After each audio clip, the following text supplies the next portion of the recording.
Hi, and welcome to another episode of You're in Charge, Conversations that Spark Change. I'm your host, Glenn Pasch, and this podcast we produce every single week to help you build the skills to embrace change, embrace being in charge in both your business and personal life. Well, today I decided to take a break from the ongoing interviews with my fantastic guests because this is episode 60. Now, when I started this podcast, maybe mid last year, so here we are, we're almost a full year into it. And I said, I'm going to go for 100 episodes, then I'm going to sit back, take a look and see what's working. But I thought that episode 60 would be a good check-in point to share some of the lessons that I've learned. I think that they will help you in your journey as well. So as we know, being in charge, it's not always easy. We are all in charge of something in our lives. But a lot of times when we are put in charge, that also means that we have to deal with change, and change is not easy. Change can be scary. But a lot of the guests that I've brought on have shared their journeys, their struggles, their processes to take over a new role in a company. So what should a new manager do in the first 30 days? We had someone who was a guest talking about how they made the decision to leave their job during the pandemic to start their own career, as well as helping other companies grow their business. So we've touched on a lot of topics, but I wanted to share 7 things that I've learned over this time of doing this podcast, and I think they'll help you as you move forward in your journey as well. So let's dive in. Number 1, where you begin and where you end up may be different than you thought. Mostly the journey between the 2 points. You can have a destination. As I said, I was shooting for 100 episodes, or I started the podcast focusing really just on those people who took over a new team, new to management. But more and more people were asking me to touch on other topics, other struggles that they had. How could they use what I was talking about your business, those first 30 days of taking over a team, towards maybe the first 30 days of setting up a plan to take charge of my health or present a new project. So it expanded. So my goal to help others in this journey, that was my destination. But where we've touched over these 60 episodes, that journey is a little different. Think of it as a journey physically. You're driving from point A to point B.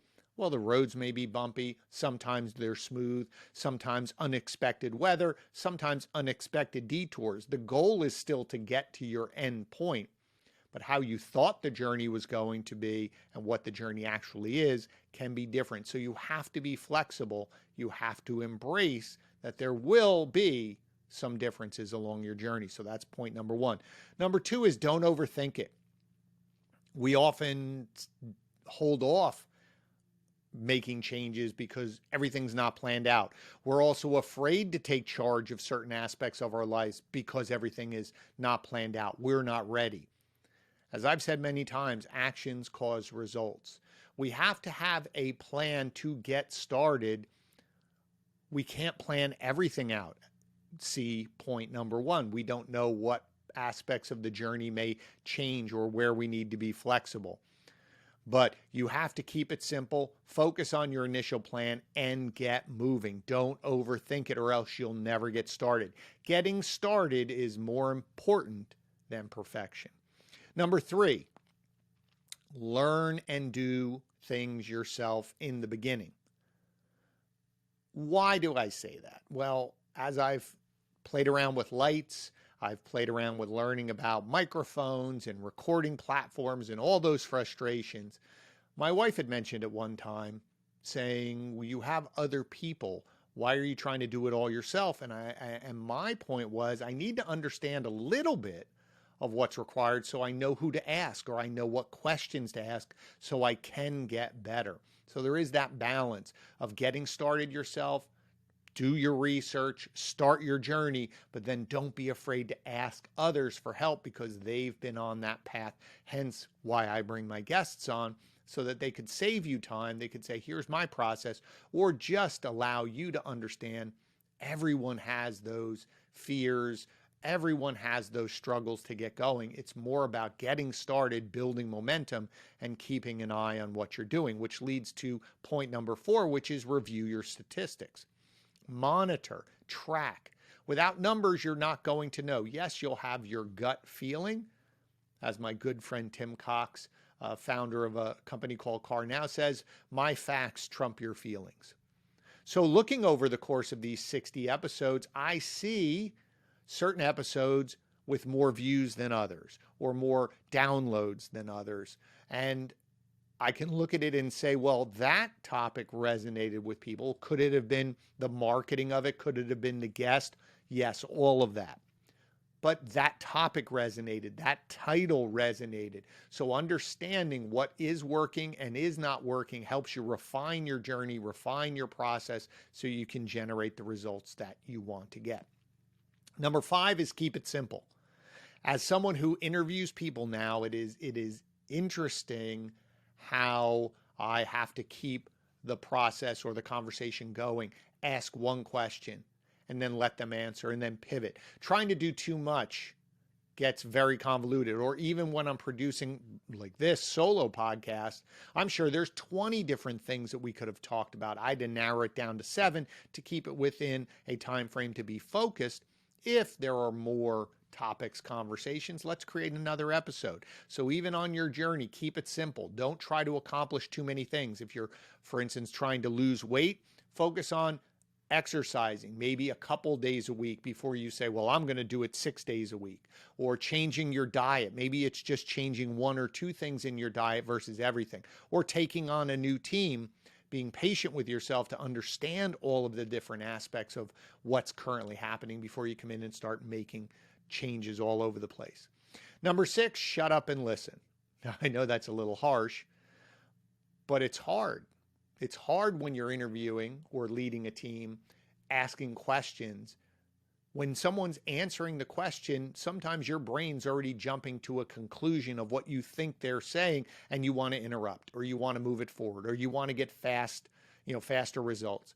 Let the other person speak. Listen to their feedback. If you're willing to ask a question, you need to be willing to listen to the answer.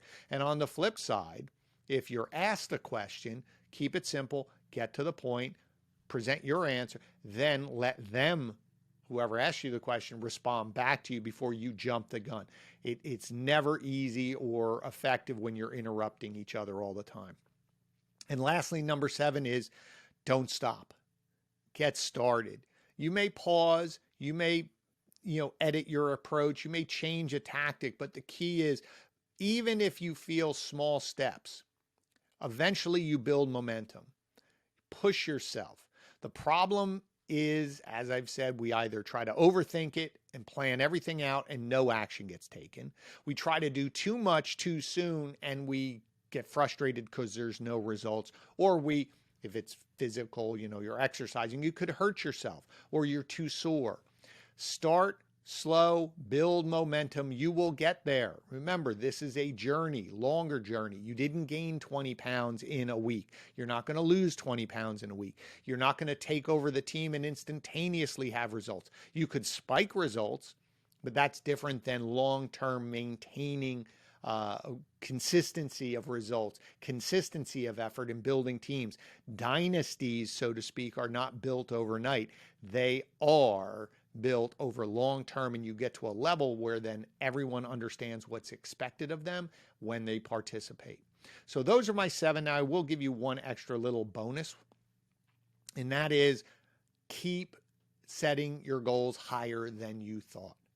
So for this podcast, I'm at a point now where asking bigger names or people I want to talk to who maybe on episode 5 I would have been intimidated to ask, but I have 60 episodes under my belt. I have a good idea of what I'm trying to accomplish. I understand how to interview. I understand how to ask questions and create good content now, and it's only going to get better.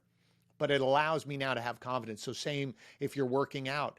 Don't try to run a marathon in the first week, but maybe a year from now, your goal is to build up to that, or losing weight, or taking over a team, or your presentation. The more you do, the more confident you are, the more courage you have to set your goals higher and go after what you're trying to do. So I hope those 7 points or 8 points helped you. There are lessons that I've learned and I'm going to apply and continue to refine over the next 40 plus episodes of this podcast. So again, I thank you so much for being part of this and listening to this. And if you've gotten to this point, if you found value, please subscribe. If you haven't already, please share it out. I'm sure there's other people that could benefit from this. And as always, I so appreciate your time. The fact that you took time out of your day to listen to what I have to say means the world to me. Please review the podcast. Please leave your comments. If there's topics that you'd like me to talk about, let me know. I will go find a guest to help you on your journey. So as I say at the end of every episode, you're in charge, but now you have a few more tips and strategies and tools to make you more successful. Thank you again and happy listening.